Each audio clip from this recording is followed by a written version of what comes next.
So, bom dia a todos. Good morning, everybody. So, Laura, I'll just start the session now. People can just freely join whenever they like.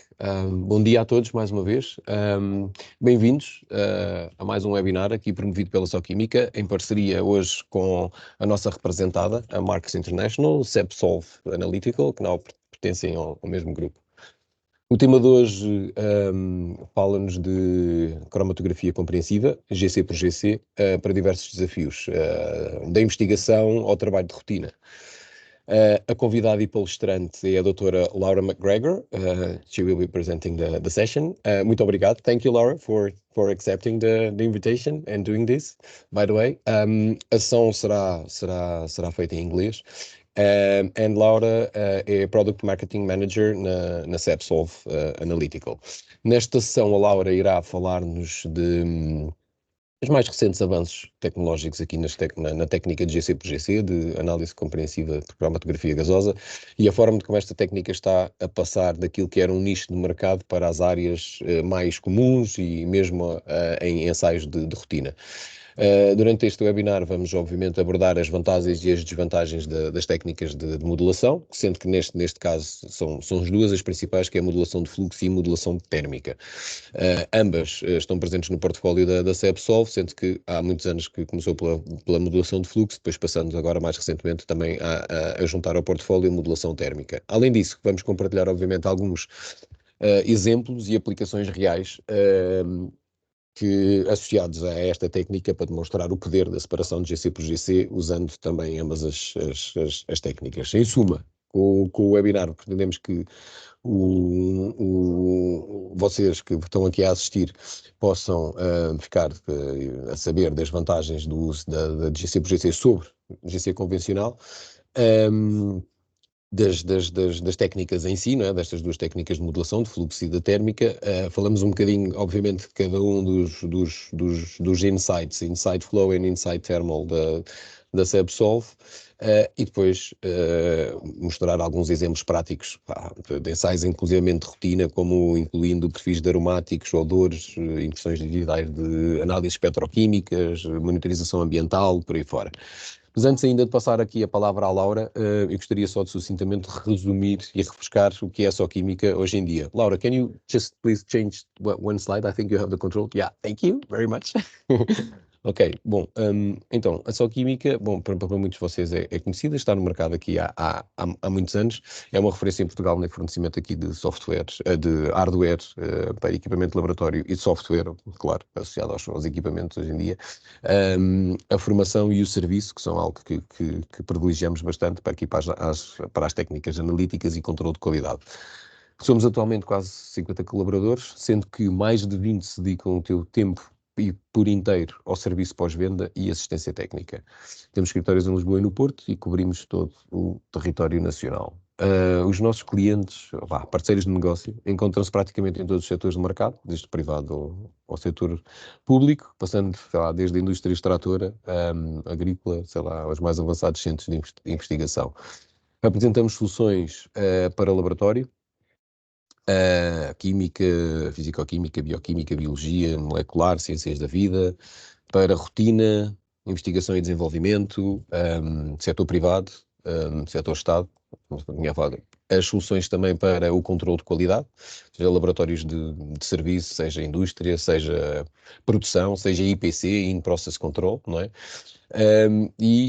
Previdenciamos, obviamente, o serviço técnico associado, seja serviço pós-venda, mas não se esgota aí, os contratos de manutenção corretiva e preventiva, sobretudo, preventiva, as qualificações e QOQs para a indústria regulada, farmacêutica e, muito provavelmente, em breve, alguma parte da indústria alimentar que caminha nesse sentido. As terminações de peso mínimo e a calibração através do nosso laboratório acreditado, o SoquiLab, para diversos parâmetros físicos associados a estas técnicas. Laura, can you just another slide, just to resume? Só para resumir aqui um bocadinho o portfólio e a nossa parceria e a nossa representação da Marks SepSolve. Eu poderia dizer que a Química pode dividir o seu portfólio em 6, 1, 2, 3, 4, 5, sim, 6 grupos, que é o que está aí, sendo que o grupo principal aqui, que é o grupo da cromatografia, espectroscopia e espectrometria de massa e de solução, na qual temos a representação da Marques como sistemas de introdução da amostra para a cromatografia gasosa, sobretudo, e a espectrometria de massa e, neste caso, e como hoje vamos apresentar, cromatografia multidimensional. Eu já tirei 5 minutos aqui à sessão. Acho que vou passar a palavra à Laura. Laura, I just already took you 5 minutes, so I'll just pass on the drive wheel to Laura to initiate this long way to the webinar. And as I told you, this webinar will be presented in English, from research to routine, GC by GC for every challenge. Laura, take the wheel. It's up to you. Thank you very much. Thank you for that introduction, and thank you for inviting me to present today. Hi, everyone.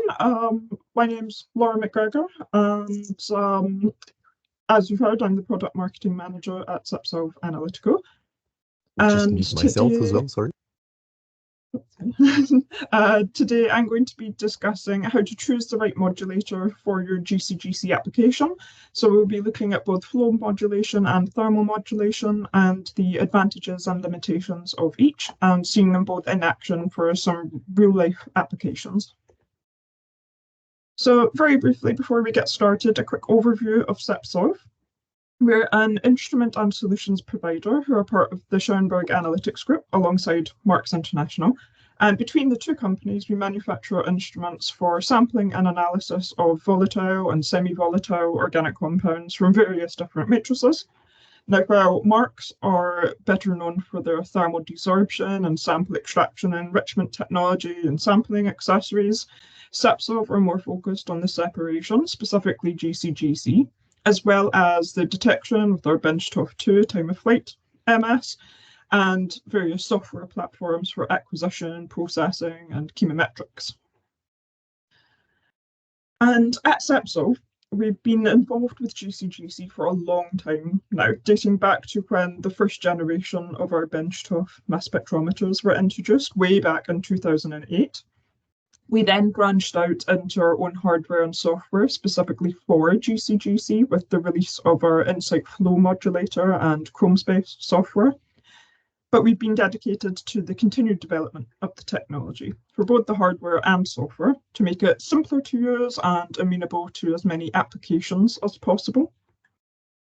And that means that we can now provide both flow and thermal modulators for GC/GC alongside Chromespace software for both the acquisition and data analysis. So it allows us to provide the enhanced separation capacity of GC/GC for a wide range of different applications. And you'll see a selection of these in this presentation.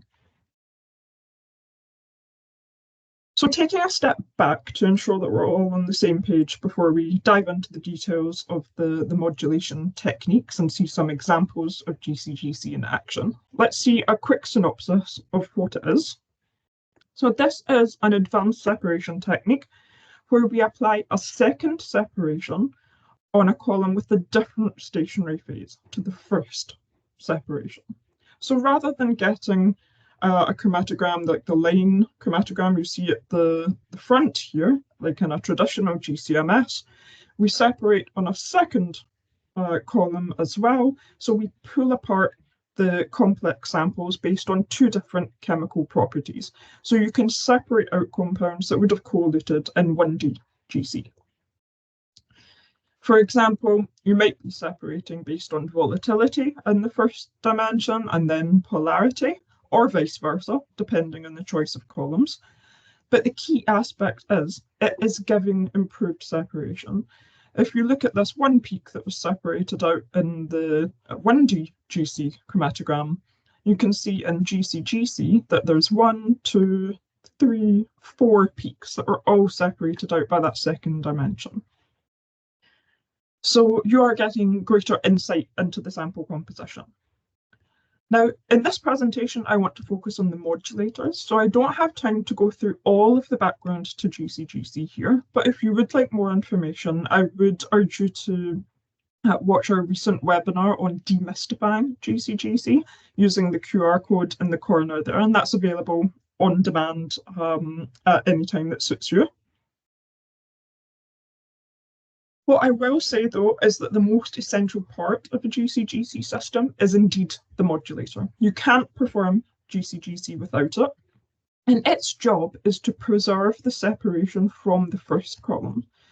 So what it does is to periodically sample a portion of the analytes as they elute from that primary column, and then inject them as a narrow band onto the short secondary column for further separation.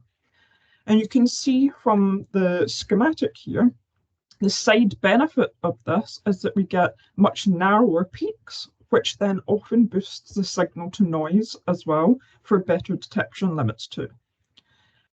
And then it's the job of GCGC software to take these slices and stack them side by side to merge them into the three-dimensional peaks that are better known in GCGC. So easier chromatograms to work with rather than all of those modulated slices. Now, there's two main ways to perform that modulation, either flow or thermal techniques, and there's a number of commercially available options for each. Flow modulators simply use a short collection loop to collect the 1D column effluent and periodically transfer the contents of the loop onto the second column, and we'll see this in action in a moment. And then thermal modulation, on the other hand, relies on heating and cooling for effective trapping and release of analytes in the modulation device. And we'll see that in the later part of this presentation. But what I want to do here is take a deeper look at the two approaches, describe how they work, what their advantages and limitations are, and the most suitable applications for each type of modulation. Because unfortunately, there is no one-size-fits-all configuration. Each type of modulator does have its own pros and cons. So the choice of modulator will depend on the application. But at SepSolve, we have the expertise using both types of modulation to know how to advise you on which will be the most suitable technique. So when it comes to choosing the modulator, there's going to be a number of different factors that are in play and should be considered, including the sample type, so the carbon range and the complexity of the samples, the analytical requirements like the detection limit, as well as things like the available lab space and budget for both the capital expense and the running costs. So let's start with a closer look at flow modulation. Now, the key advantages here are that, unlike in thermal modulation devices, there's no reliance on a cold jet to trap analytes based on temperature. So they're consumable free. They simply use differential pressures to fill and flush a sample loop. It also means that there's no volatility restrictions. The volatiles from C1 upwards can be modulated. So that means you can expand out the application range that's applicable for GCGC. Additionally, their consumable free nature, plus the very simple valve-based design that you can see in the bottom right here, means that both the capital and running costs can be kept low. So it's often considered as a good stepping stone into GCGC if you've not used the technology before. And finally, the precise control of flow in both columns also means excellent repeatability. So it's been known as a very good choice for routine analysis and large sample batches. And at SepSolve, we offer the Insight Flow for flow modulated GCGC. And this uses what's called reverse fill flush operation, which we'll see in action in a second. But it means complete transfer of all the analytes from that first column onto the second column. Now, you're not losing any of your sample, and you get sharp symmetrical peaks. And this device can tackle the widest possible range of volatile compounds from C1, with the upper limit only restricted by the choice of column set. So we've looked at very complex marine fuels that go up to C60, for example. And from the photo, you can see that it is a very small device. It's roughly the size of a €2 coin, and it bolts neatly onto the side of the GC oven using the mounting bracket that you can see on here. And that bracket is capable of accommodating 2 modulators if you want to use our dual channel GC-GC approach. Or, like the photo here, you can have a 4-port splitter, and that's used for parallel detection. And we'll cover both of those aspects in a moment. So how does it actually work? Well, I mentioned that we're using what's called reverse fill flush dynamics, and these were first developed by the scientists at Dow Chemical in the US, and you can get more information on the development using the paper down here. But the Insight flow uses a 5-port design, with the 2 ports that you can see in this schematic. They're actually welded onto the back of the plate, so that's why you can't see them in the photo on the top right. So what happens in the operation is that the analytes have been separated by the first column, and they come into the central port of the modulator, and then they begin to fill the sample loop. And then what happens is the valve that's on the outside of the GC oven switches position. So now the carrier gas is directed to flush the contents of the sample loop onto the second column. So it does that fill flush procedure alternately throughout the run. You fill in one direction and then flush in the reverse direction onto the second column for further separation.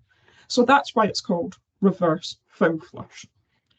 And it's worth noting that this flushing step happens very, very quickly. So you're using very high flow rates through the second column to compress the chromatography and get these narrow, sharp peaks. But with this design, the reverse fill flush action means that there's no way for the analytes to break through onto the second column. They would be directed to the bleed line instead. So the bleed line here can actually be connected to another FID if required to ensure complete transfer of analytes has been achieved. If you saw peaks at the FID here, you would know that you're overfilling the loop and could adjust the settings to ensure that that doesn't happen. Now, in reality, we have a flow calculator that we provide, and that ensures that you're never going to overfill the loop and lose sample. So it's not necessary to connect that bleed line to an FID if you don't want to. It's just that it's available there as an additional confirmation.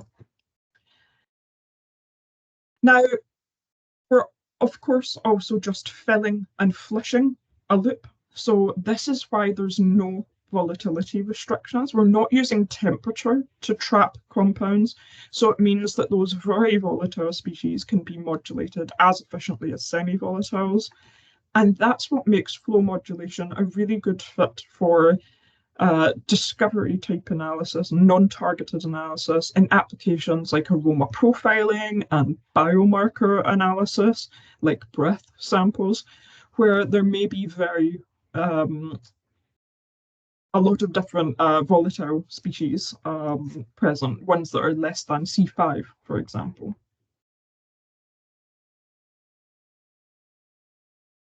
And in fact, this is an example of an aroma profile here that was captured using GC-GC-MS with the Insight flow. And already you can see the extra level of detail that can be achieved with the GC-GC separation.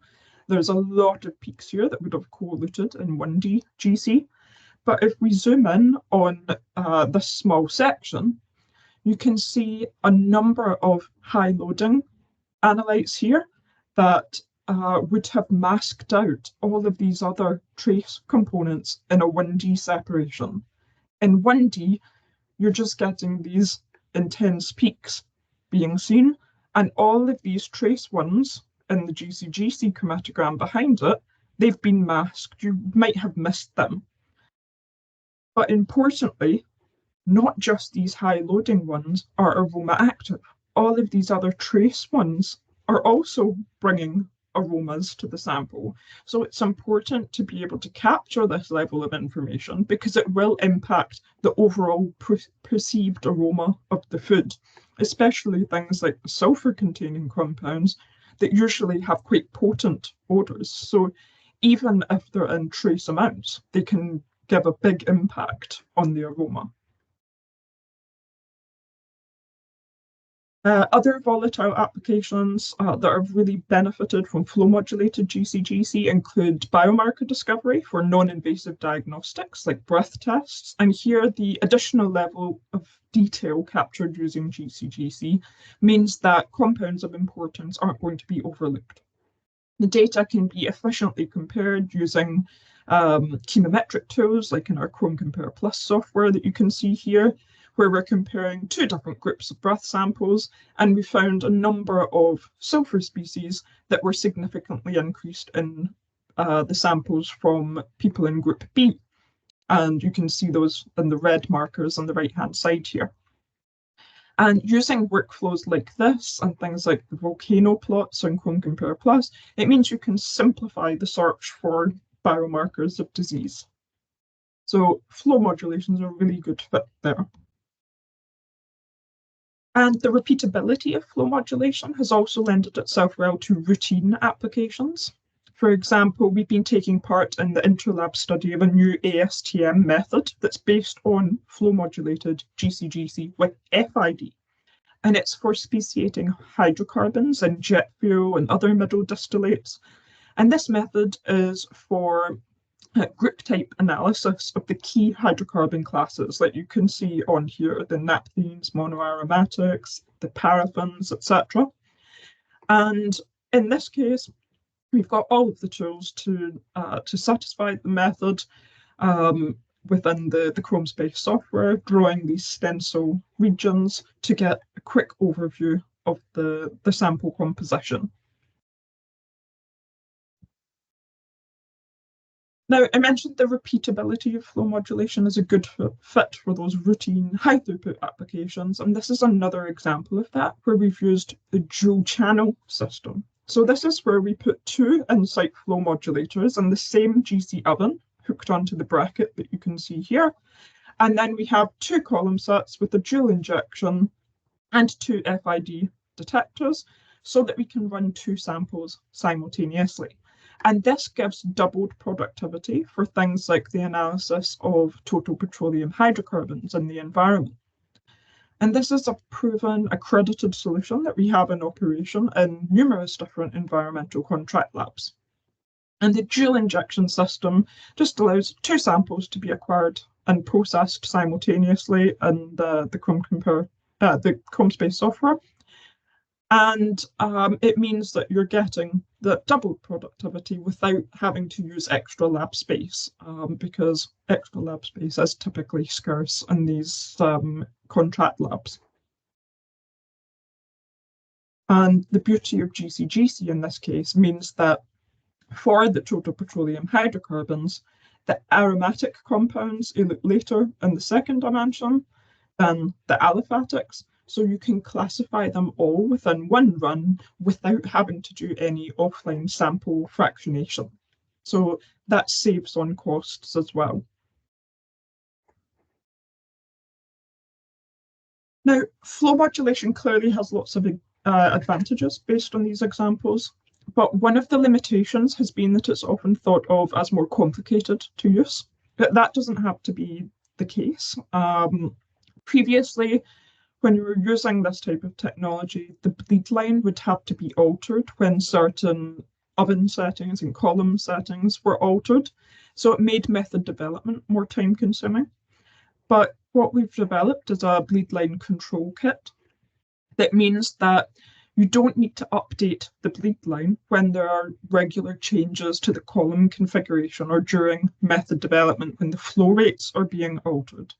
So the bleed line control kit allows the bleed line 1 flow rate to be changed, i.e. the flow rate going through the sample lip, without the need for any hardware changes. So it means that it just accelerates your method development, makes it simpler to use flow modulation. And it's worth noting that these bleed line lengths are flexible methods, so they ensure a robust and easy setup. And the bespoke flow calculator also aids in the method setup too. And finally, for flow modulation, the high flow rates in the second dimension that's used can actually be seen as both a limitation and an advantage. Depending on your application, the flow rates are often considered too high to couple directly to mass spectrometers, because typically you have around 20 mil per minute going through that second dimension.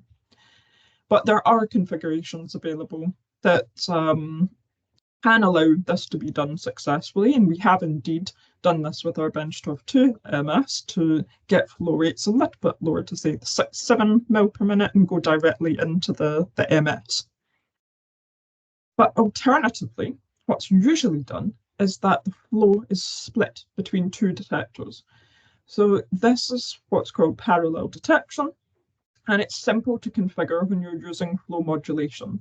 So it might be the combination of both mass spectrometry and FID, or it could be other single channel detectors, like the example here for the aroma profile from a beer sample, where we've captured using both MS and sulfur chemiluminescence detection, so that we can get this complementary second level of information that's specific to the sulfur compounds, and then use that as a guidance system to find those sulfur compounds in the MS data. Even though they're a trace peak, we can use the SCD to find them.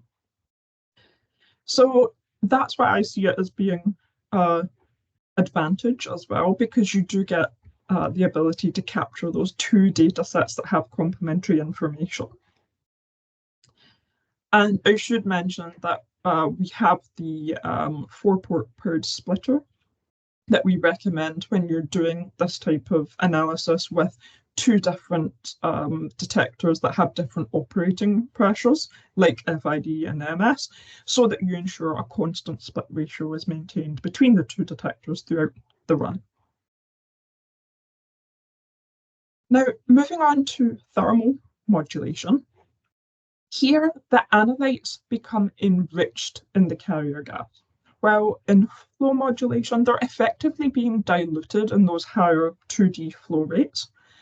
And the jets that are used, the cold and hot jets to trap analytes, also provide focusing to produce very narrow peaks and give a greater boost in sensitivity. And those sharp peaks also help to improve the peak capacity. So it's giving enhanced separation of the most complex of samples. And finally, it's thought of as being simpler in terms of the method development, though the recent improvements like the bleed line control kit that I just mentioned have gone a long way to improve the flexibility of flow modulation in method development too. And generally, with thermal modulation, there's two main types depending on how the cold jet is cooled, either cryogen-free using a chiller unit or with liquid cryogen. And the latter does allow more volatile species to be modulated, but of course it does mean that additional expense of liquid cryogen and extra health and safety requirements. So what I'm going to focus on here is cryogen-free approach, and using our new Insight Thermal, which is a cryogen-free thermal modulator that uses delay loop technology. So what that means is that you have the column in a holder here, and it loops between a pair of jets. You've got the cold jet at the top here, and then the hot jet. And the jets used cooled and heated gas, either air or nitrogen, to alternately trap using the cold jet and then release using the hot jet. So the analytes get trapped and released continually throughout the run by these jets going on and off. And as I said, it's cryogen free, so it uses the chiller unit that you can see below the bench on the photo on the left to cool the cold jet. There's no cryogen being used. And just to show you in a little bit more detail how it's actually working, I want to take a close-up view of this column holder so that you can see what's happening between the jets. And I've got an animation here just to demonstrate the process. So what happens is that the cold jet is always on in this device. And as the analytes come from the first column and enter the loop, they get trapped at the cold jet. Then what happens is that the hot jet pulses on for a very short time, and that deflects the cold jet and releases the analytes so that they can make their way around the delay loop to the next cooling stage. So the hot jet pulses on, releases them, they go around the delay loop, and then the cold jet's back in place, so they get trapped again the next time they pass by the jets. So this process repeats again. The hot jet pulses on and releases them, but this time they make their way onto the second column for further separation. So unlike with flow modulation, where we're using high flow rates in the second column to compress the chromatography, here the focusing is achieved via the jets, and the analytes get enriched in the carrier gas. So you boost the sensitivity. And that's always been one of the key advantages of thermal modulation. You get sharp, narrow peaks for greater sensitivity and better peak capacity too. So better separation of complex samples. Now, one of the key advantages of the system here, the Insight Thermal, is the integrated control within ChromeSpace software. You're able to sequence sample analysis and leave it running unattended, even if you want to run different sample types using different methods and modulation parameters.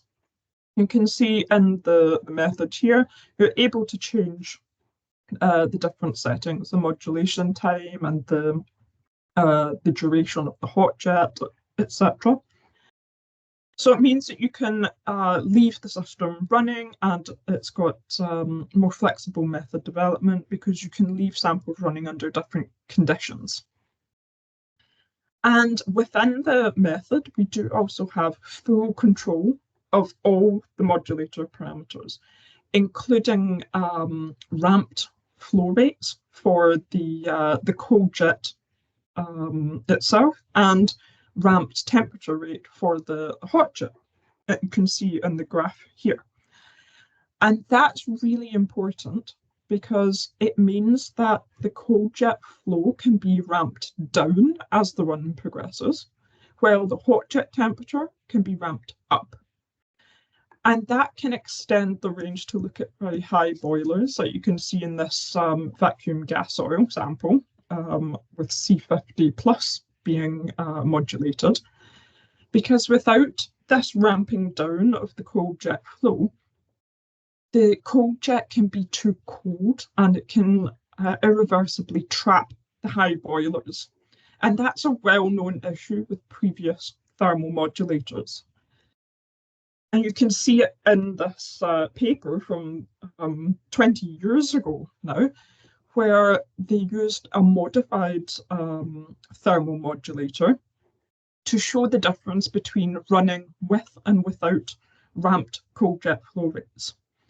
And this is just looking at a portion of the chromatogram between C24, C36, and the one on the left doesn't use any ramped cold jet flow. And it means that it's a constant flow rate being used here of 17 litres per minute. And that high flow rate means that there's the trapping temperature is too cold. And it means not all of the trapped component was then launched efficiently by the hot jet.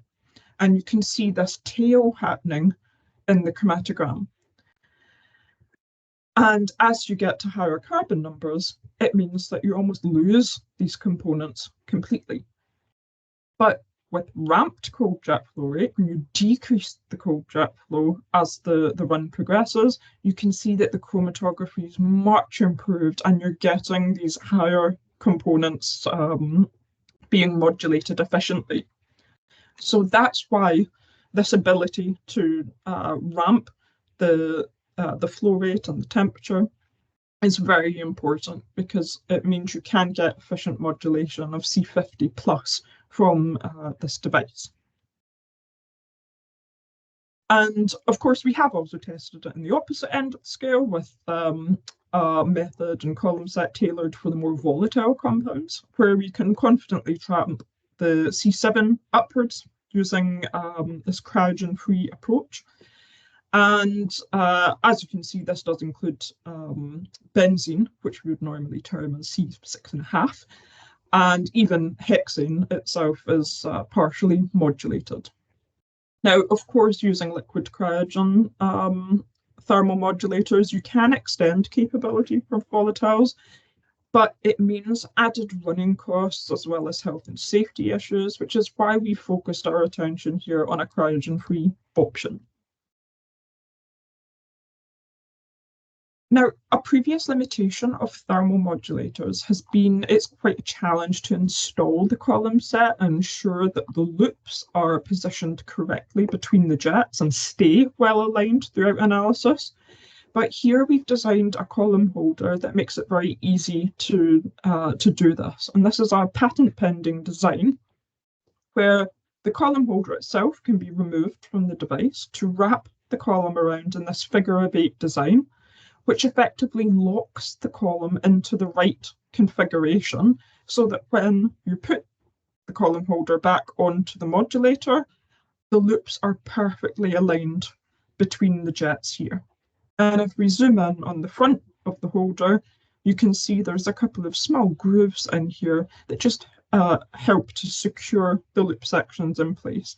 So they are aligned perfectly and stay locked in that position, so that they can't move between runs or during the analysis.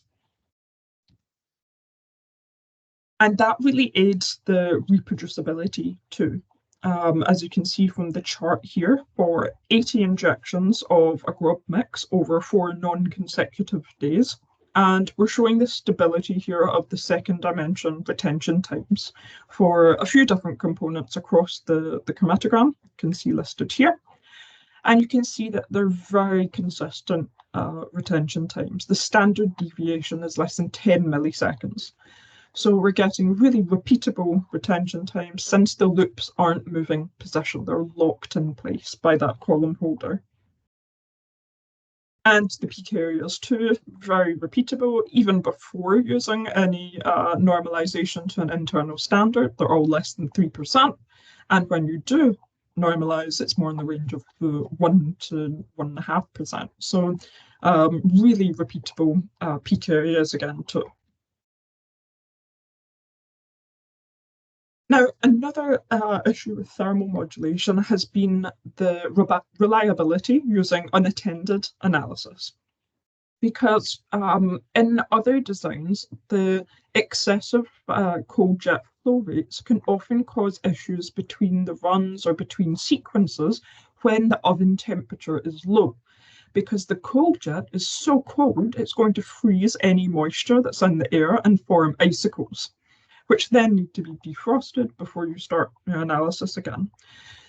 So what we've done here is to add in a default standby flow of just 0.5 litres per minute to provide the confidence to leave sequences running overnight or over weekends, because this very low cold jet flow means that you're not going to get any icicle formation or any downtime. So you can be more confident about leaving it running alone. And just to show this and prove how much of a problem icicle formation really is, this is a video that was captured over 10 minutes. So it's a time-lapse video showing the difference between having a high cold jet flow rate on the left, 10 litres per minute in this case, and then the standby flow of the insight thermal on the right. And if I just play this again, you can see how quickly the icicle formation actually happens when you've got a cooler oven. In 10 minutes, you get this large icicle formed all around the loops of the column. And the next time the oven fires, it would take a while for that icicle to melt, and it would affect the results of your next sample that runs. So it means that unattended analysis isn't really a possibility. Whereas when you've got the standby flows on the right-hand side here, those much lower flows, you're not getting any icicle formation between runs or during analysis when your oven temperature is low. So you've got much better confidence of leaving the instrument running over weekends or overnight. Now, finally, just like with the insight flow from SepSolve, this modulator is compatible with all popular GCs, like you can see here. So you can retrofit to existing systems and have the flexibility to continue using your preferred GC system. But now that we've seen how the modulator works, let's move on to some examples that thermal modulation is suited for. And petrochemical fingerprinting is a really good place to start for thermal modulation. And here, this example is a crude oil that was run using GCGC FID. And you can see that we're really maximizing the use of the separation space for the thousands of different components that are present, and really excellent chromatography from the start to the finish here, across a wide volatility range. And that's thanks to those linear ramps that are used to decrease the cold jet flow throughout the run. And there's also good distinctions between the different classes that you've got present within the sample as well. And this level of separation is really important within the petrochemical industry for things like research and development of novel fuels, like pyrolysis oils. And these are made from the pyrolysis of things like solid waste plastic. And trace contaminants really need to be identified here because they might impact the quality of the oil and its applicability. And that's a job that's really well suited for thermal modulation. And in this case, we've got a 3D plot of the pyrolysis oil from mixed waste plastic. And this was analysed by GCGC with our benchtop 2 MS. And the view gives a good perspective on the varied intensity and range of analytes that are involved. But highlighted in the centre of this magnifying glass here is a small peak that would have eluted at exactly the same time as all of these other components directly above it within the second dimension here, and probably wouldn't have been detected in a 1D analysis. But in the GCGC configuration, you can see it's been resolved away from the other components, and you can identify it confidently. And importantly, in this case, it's been identified as a chloro compound that may indeed have impacted the quality of the oil. So it's vital to achieve that level of detail in the research and development of these fuels. And in the search for these trace contaminants, software tools are equally important. In this example, we've got one of the pyrolysis oils from scrap tires at the back. The TIC is at the back there, lots of different components. But then we have two filtered versions where we've used filtering expressions to search for the nitrogen-containing quinolines and any sulfur components. And these expressions can be specific to an individual compound or class, like for the quinolines, or they can be broad, looking for distinctive isotope patterns like chlorine, or the neutral loss, like in this case for sulfur compounds, where it looks across the entire chromatogram for any peaks, that pass the expression. So it makes it easy to find compounds of interest. It can often feel like within GCGC chromatograms, it's like looking for a needle in a haystack, but software tools really help to resolve that issue. And finally, we have another application here that fits well for thermal modulation, environmental investigations, where you're looking to find not only the target contaminants, but also want to screen the sample for any compounds of emerging concern. And this is actually an extract from passive sampling of river water. So over a period of 4 weeks, you're sampling onto a passive sampler device. And then that was extracted and analysed by GCGC TOF. And it's clearly got a lot of complexity. With thermal modulation in this case, it means you've got the ability to do screening of the full sample and then to be able to easily identify differences between samples and compare them from different locations using tools like Chrome Compare Plus. And in this particular example, we've found or highlighted 4 trace analytes that fall across very different chemical classes and with their suspected sources as well, so ranging from things like tires from road dust or flame retardants or compounds from personal care products and cosmetics. So these are all areas of emerging concern, and clearly they are all trace peaks compared to some of the higher loading and more intense components in the sample. And they were all identified within one analysis. So GCGC and MS with thermal modulation is really good for screening these complex environmental samples and doing non-target screening in a single analysis to look for not only trace targets, but also these emerging contaminants too. So hopefully that's given you a flavour of what flow and thermal modulation can offer in terms of the advantages. So flow modulation is best placed for the analysis of volatiles, like in aroma profiling and breath biomarker analysis, because of its lack of volatility restrictions. It's simpler to connect parallel detection to acquire 2 complementary data sets at once.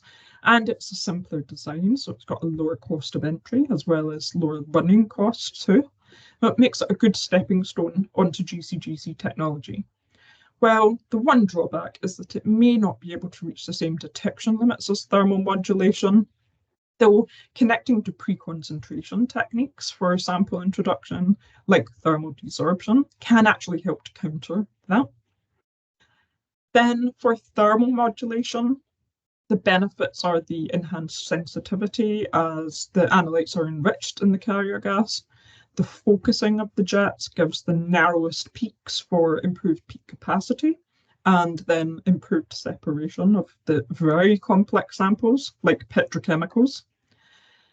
And that's what makes it a good fit for that industry, as well as for looking at applications that require trace level detection in complex samples like environmental forensics or metabolomics.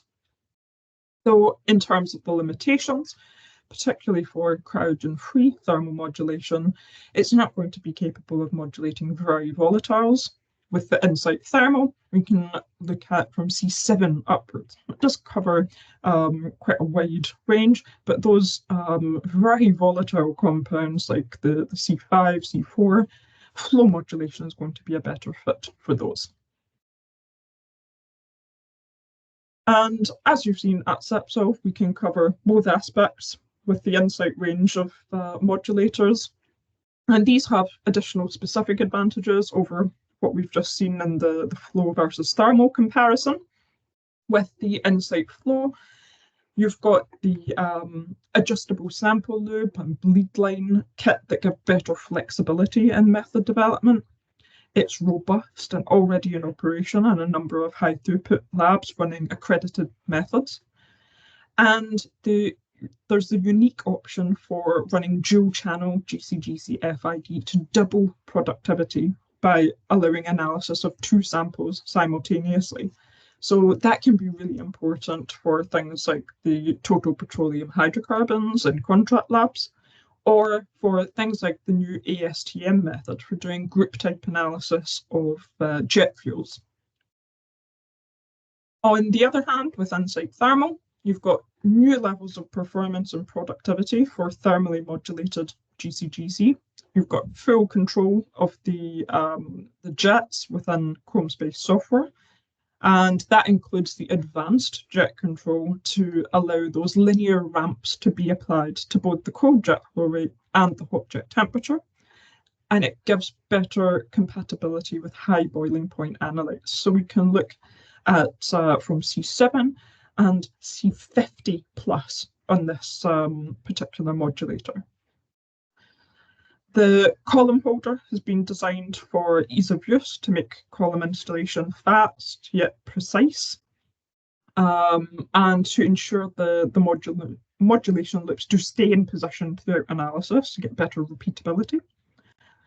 And finally, the system can be left running unattended with flexible sequences in Chrome-based and that low standby flow to the cold jet to prevent icicle formation.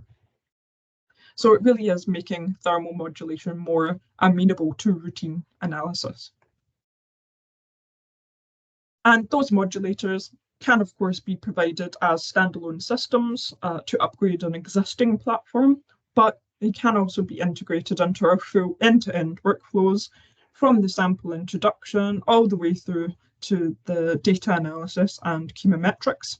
So if you are wondering what GC/GC can do for you, then please feel free to get in touch and we can advise on the best configuration for your samples and even run demo samples as well at one of our technical centres. So all that leaves me to say is thank you very much for listening, and I'd be happy to take any questions now if you want to type these into the chat box, or if you'd like to get in contact after the webinar, then please do feel free to reach out using the email shown on the slide there. Thank you very much. Thank you, Laura.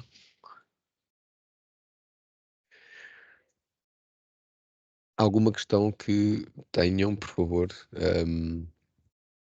coloquem no chat ou raise your hand e nós faremos unmute para que possam colocar a sua questão. I was just saying that if anyone else has a question, just raise the hand and we will unmute the line so that the person can, you know, probably place the question.